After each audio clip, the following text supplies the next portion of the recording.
Bom dia, nós somos o grupo 4, responsável pelos ésteres, composto por Laura Lima, Marina Toviachor e Suzana Guimarães.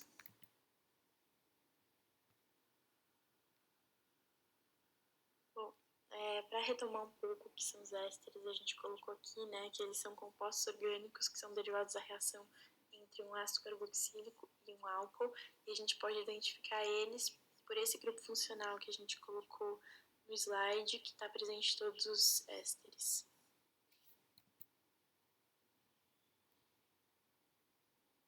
Então, para começar, a gente decidiu separar os ésteres em duas partes. Isso do slide é só um exemplo para a gente ver como a gente dividiria.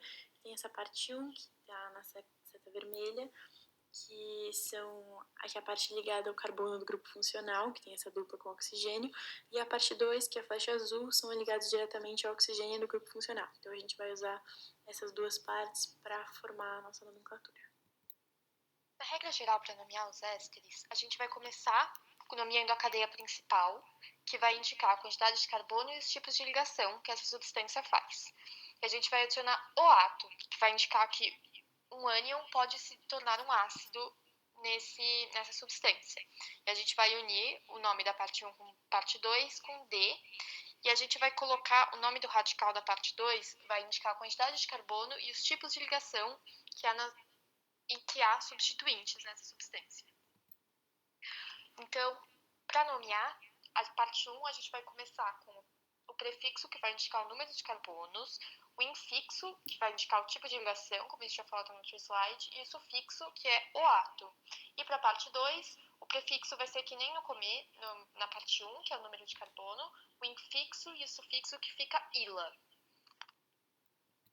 Então, vamos entender como que a gente vai nomear as coisas a partir do número de carbono e do tipo de ligação.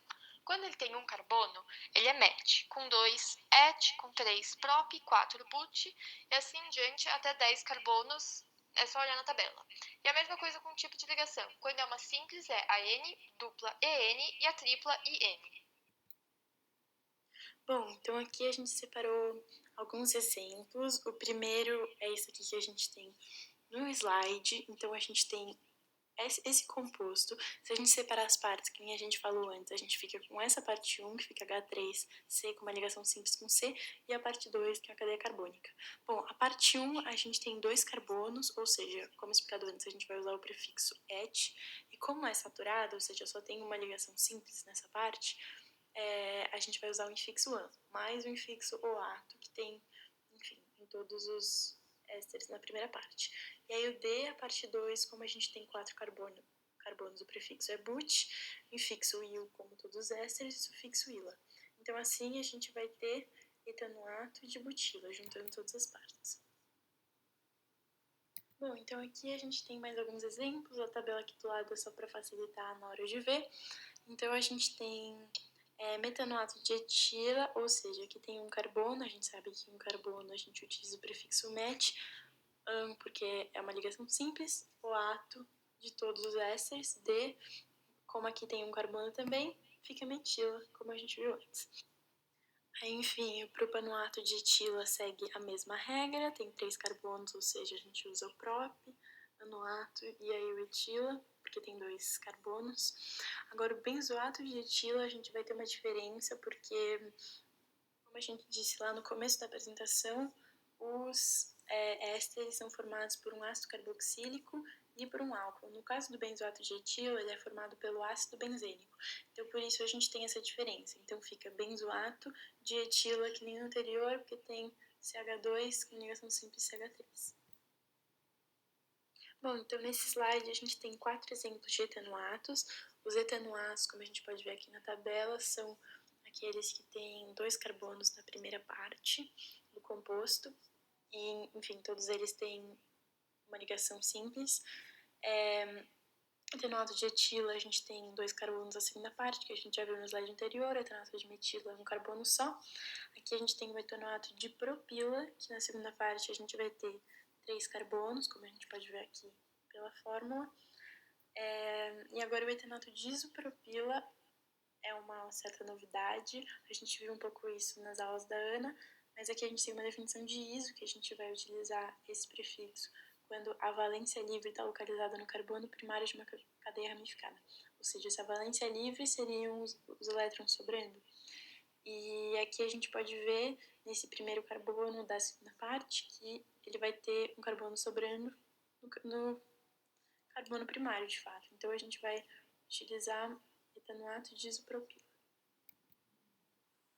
Bom, agora eu vou falar um pouco a respeito da nomenclatura dos alcanos, que são hidrocarbonetos alifáticos saturados, que possuem a cadeia aberta com simples ligações apenas.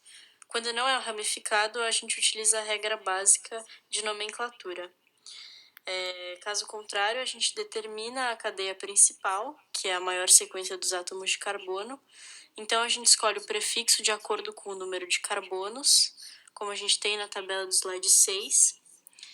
Depois, o infixo do nome será a sigla AN, e o sufixo da nomenclatura será a letra O. Então, eu vou estabelecer uma pequena relação entre a nomenclatura dos ésteres e dos alcanos, para a gente ter uma noção. Nos alcanos, o sufixo da nomenclatura será a letra O, enquanto que nos ésteres será ato, no primeiro nome, e depois A, no segundo, que nem a gente vê aqui no esquema. Tanto nos alcanos quanto nos ésteres, o infixo será an, na primeira parte, nos ésteres, já que nos alcanos não tem segundo nome. E tanto nos alcanos quanto nos ésteres, o prefixo é definido a partir do número de carbonos.